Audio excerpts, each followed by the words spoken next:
Salam otak sehat, salam Dr. Joy. Sahabat, pendarahan otak adalah suatu kondisi yang sangat kritis dan sangat fatal bila sampai terjadi keterlambatan. Dan pendarahan otak bisa terjadi pada siapapun. Tidak hanya terjadi pada orang-orang tua, orang-orang lanjut usia, atau orang di atas 50 tahun, tidak. Bisa terjadi pada siapapun. Termasuk pada kasus kita kali ini, pendarahan otak yang sangat besar sekali terjadi pada seorang wanita usia 27 tahun. Ya, jadi sebelumnya pertama-tama ini adik saya, dia awalnya merasakan kesemutan dan sakit kepala yang cukup hebat. Namun ketika itu dicek di rumah sakit lain, nggak ada masalah, dibilang clear semua, tapi memang tidak dicek ke arah syaraf atau otaknya. Kemudian kejadianlah adik saya ditemukan tidak sadarkan diri. Ketika sadar sudah lemah bagian sebelah kiri, tangan, kaki, muka juga lumayan lemah. Baru kemudian dibawa ke rumah sakit pada saat itu. Oh, jadi pertama-tama itu nggak sadarkan diri dulu, jatuh di samping ranjang. Pas kita mencoba menyadarkan adik saya, kelihatan oh sudah lemah di bagian sisi kiri, jadi kita langsung ke rumah sakit gitu. Setelah di rumah sakit pertama dicek MRI, MRA segala macam, kelihatan bahwa ada pendarahan di otak.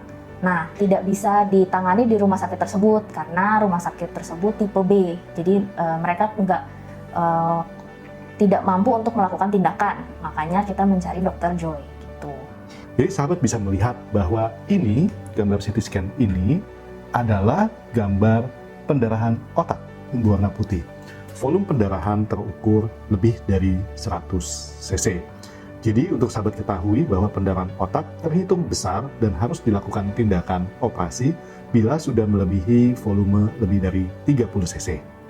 Bayangkan, volume yang dialami oleh wanita ini sudah 3 kali lipat lebih banyak dibandingkan volume yang menjadi indikasi harus operasi. Jadi otaknya betul-betul sangat tertekan sekali. Nah, apa yang menjadi penyebab dari pendarahan otak pada usia muda? Ternyata penyebabnya pada kasus ini adalah aneurisma otak. Jadi pasien ini memiliki aneurisma di arteri karotis yang mengarah ke atas yang pecah sehingga mengakibatkan pendarahan otak luas. Saat ketemu Dr. Joy, dicek memang benar ada pendarahan. Dari Dr. Joy disarankan untuk melakukan DSA dan coiling terlebih dahulu, lalu mengeluarkan isi pendarahan yang di dalam otaknya gitu. Hal penting yang harus diperhatikan di sini adalah, pertama, kita menghadapi pendarahan yang ukurannya 100 cc yang sifatnya sangat mematikan. Kedua, kita menghadapi kondisi aneurisma otak. Aneurisma itu adalah suatu penyakit di mana pembuluh darah itu membalon, membenjol, sehingga menjadi besar dan tentu saja tipis dindingnya seperti balon.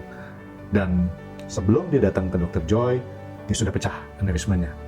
Dan kalau aneurisma sudah pecah, itu bukan artinya pecah hilang, tidak, pecah merembes. Artinya ada kemungkinan balon aneurisma ini akan pecah lagi. Jadi kita berhadapan dengan dua situasi genting yang harus kita lakukan. Mana yang duluan harus dilakukan? Dan itu menjadi salah satu poin kritikal, karena kesalahan dalam memilih mana yang duluan, itu bisa mengakibatkan fatalitas untuk pasiennya. Kita cari sih, jadi begitu dapat info bahwa rumah sakit tersebut nggak mampu untuk tindakan, kita cari rujukan ke rumah sakit lain. Tapi memang rujukan rumah sakit lain juga semua rumah sakit pada saat itu penuh. Lalu kita cari-cari dari internet, dari Instagram, ketemulah profil Dr. Joy, di mana oh kelihatannya Dr. Joy memang sering menangani kasus seperti ini gitu.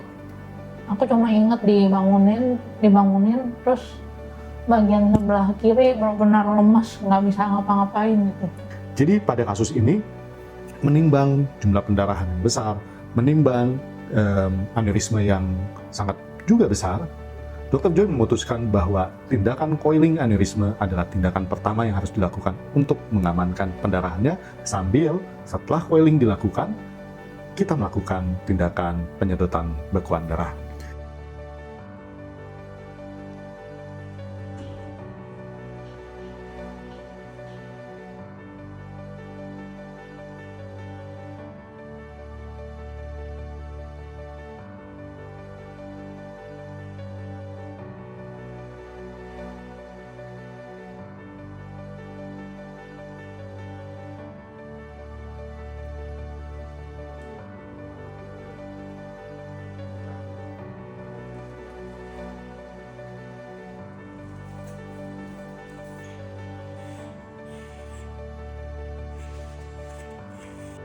Nah, tindakan ini berhasil, aneurisma berhasil di coiling, sehingga sumber pendarahan berhasil kita tutup, dan secepatnya kita lakukan penyedotan pendarahan. Hasilnya sangat luar biasa sekali. Kalau sahabat lihat, di sini gambaran yang sebelumnya ada pendarahan otak besar sekali, ini pasca operasi sudah tidak kelihatan lagi bekuan darahnya. Betul-betul sudah 100% terambil bekuan darahnya. Dan kalau sahabat lihat lagi ke bawah, ini adalah gambaran koilnya, koil aneurisma yang sudah dilakukan. Ada lemas kok. Udah mulai beraktivitas seperti biasa aja sih. Kalau dari Dokter Joy itu dijelaskan bahwa hari ke-5 sampai hari ke-10 setelah kejadian aneurisma pecah itu memang akan ada badai. Dari Dokter Joy bilang kita harus lihat dulu nih, observasi apakah badainya itu hanya badai dalam artian badai ringan atau enggak gitu. Kebetulan di beberapa hari memang ada badai yang cukup intens lah, dalam artian sakit kepalanya sakit sekali, mual sampai bahkan muntah gitu sampai mualnya. Terus tapi untuk di hari ke-10 dia udah oke sih, secara respon badainya istilahnya udah nggak ada deh gitu. Jadi kita bersama-sama dalam sebuah tim berhasil melakukan sesuatu untuk membantu pasien ini. Pasien ini masih usia muda, dia adalah seorang sarjana matematika, sangat cerdas sekali otaknya.